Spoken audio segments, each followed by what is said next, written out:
If you ask most people who was the first person to set foot in Antarctica during the winter solstice, they might say it was Roald Amundsen. If you ask them who was the first to walk beneath it, beneath the ice, they'll either stare blankly or think you're talking nonsense. They'd be wrong either way. The official story is simple. In June 1985, the British Antarctic Survey lost contact with Outpost Orpheus during a whiteout. No bodies recovered, no wreckage, just static and wind, a tragic freak storm. That's the truth you'll find in the public archives. What you won't find is what was beneath the ice, what they opened, what they never meant to awaken. I know because I was there when the plan was set in motion, not in Antarctica, but in a ministry basement room under Vauxhall Cross. I was a hydrologist by training, with some experience in geological anomaly modeling. I had written a mildly controversial paper suggesting liquid water could exist under the East Antarctic ice sheet, not in pockets, but in tunnels, hollowed-out rivers miles long. It was mostly theoretical. At least, I thought it was, until the knock at my flat in early April 1984. Two men, dressed not like agents but like undertakers. No smiles, no preamble. They told me I was needed for a government survey initiative. They never said I had a choice. Within 4 hours, I was in London, sitting in a cold conference room with no windows, 2 fans that didn't turn, and carpet that was somehow damp in places.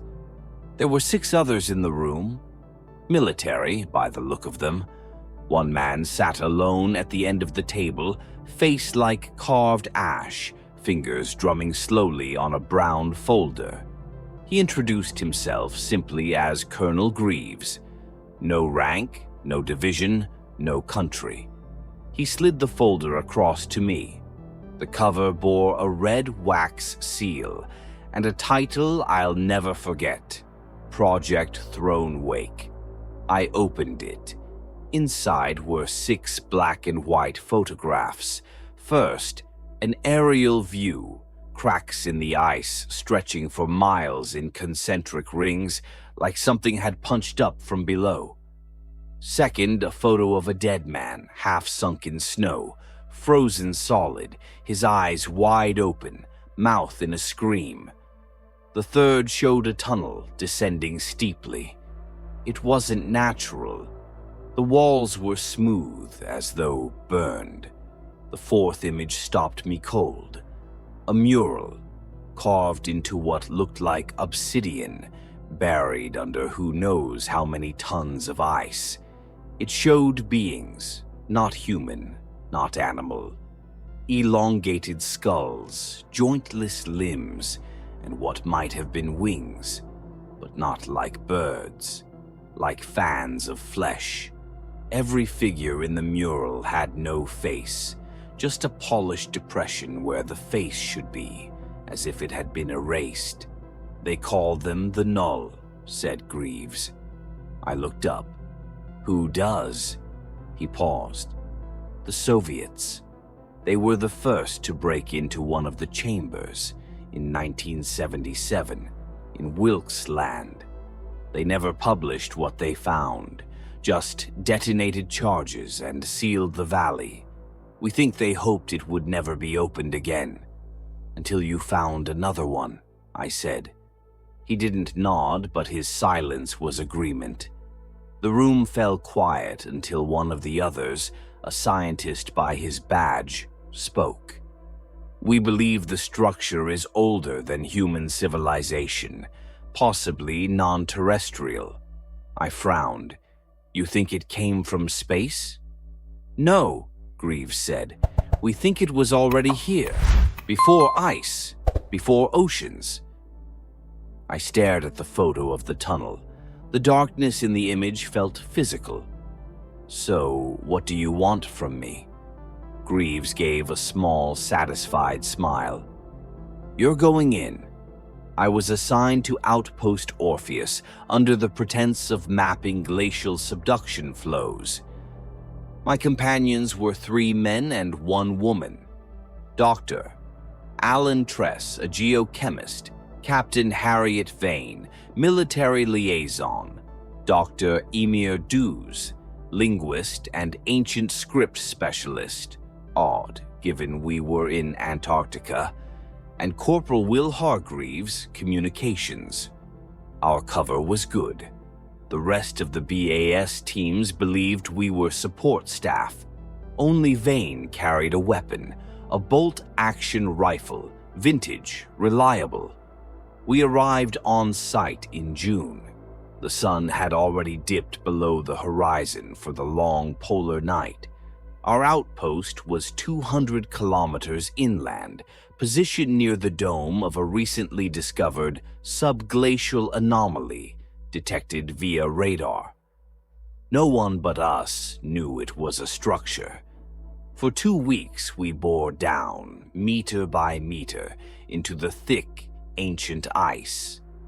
On day 16, the drill broke through, and we began to hear the humming. It was faint at first. We thought it was interference, but the frequency was consistent. Altmischbeherz, organic, like a vocalization. Dews was obsessed. He began muttering, constantly writing in his leather notebook, which he refused to let anyone see. When we finally descended into the tunnel, it was far warmer than it should have been. The walls were obsidian, not volcanic rock, but glass, smooth, cold, and etched, not carved, etched, as if the material had recoiled from an immense heat. At the bottom was a door. Not made, not built. The ice had simply stopped forming at that point, as if something refused it. In the center was a sigil, a spiral intersected by 4 parallel lines. Dews stared at it for hours. Then one night he screamed awake, muttering the same word, Vorai. He said it meant passage, not door. Passage. The day we opened it is the day we all died. I mean that figuratively, for most of us. For Tress, it was literal. We went down at 3 a.m. The door wasn't locked, it wasn't even closed in a traditional sense. As we approached, the temperature dropped sharply. The spiral began to glow, and the door simply receded into nothing. Beyond was a room the size of a cathedral.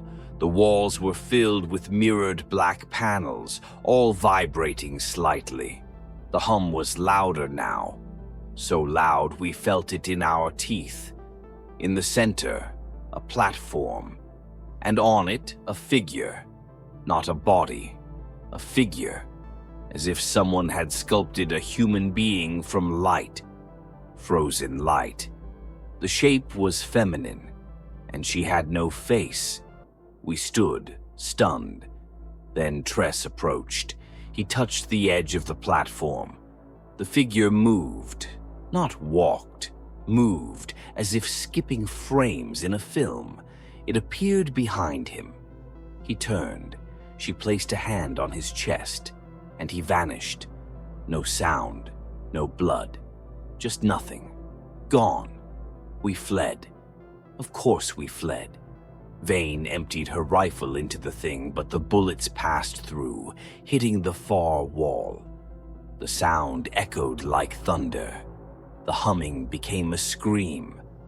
I don't remember climbing. I don't remember the rope. I only remember the storm outside when we emerged, and Dews laughing like a child. We got the hatch closed. Vane locked it.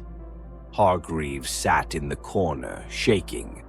Dews wrote furiously in his notebook, eyes wide and glassy. Then the lights went out, and the humming came from under the floor. We were extracted 5 days later by an emergency BAS team after a radio burst signaled a fire. That's what the report says. There was no fire. There was only us, or what was left of us. Dews never spoke again. Vane resigned her commission. Hargreaves was found dead 2 weeks later in his flat, surrounded by pages torn from the Bible, each with the eyes scratched out. I returned to academia, taught quietly, never spoke of it. Until 2 months ago, it was a gray evening when I saw Colonel Greaves again. He was older, thinner, but unmistakable. He approached me outside King's Cross Station, holding a black umbrella and wearing a scarf like a noose. "Comrade," he said, "we have a problem." I didn't reply. He handed me a photograph, a new one, taken by satellite, a second spiral, this time in Greenland. Then he whispered, "They're opening another passage, and this time we might not be able to close it."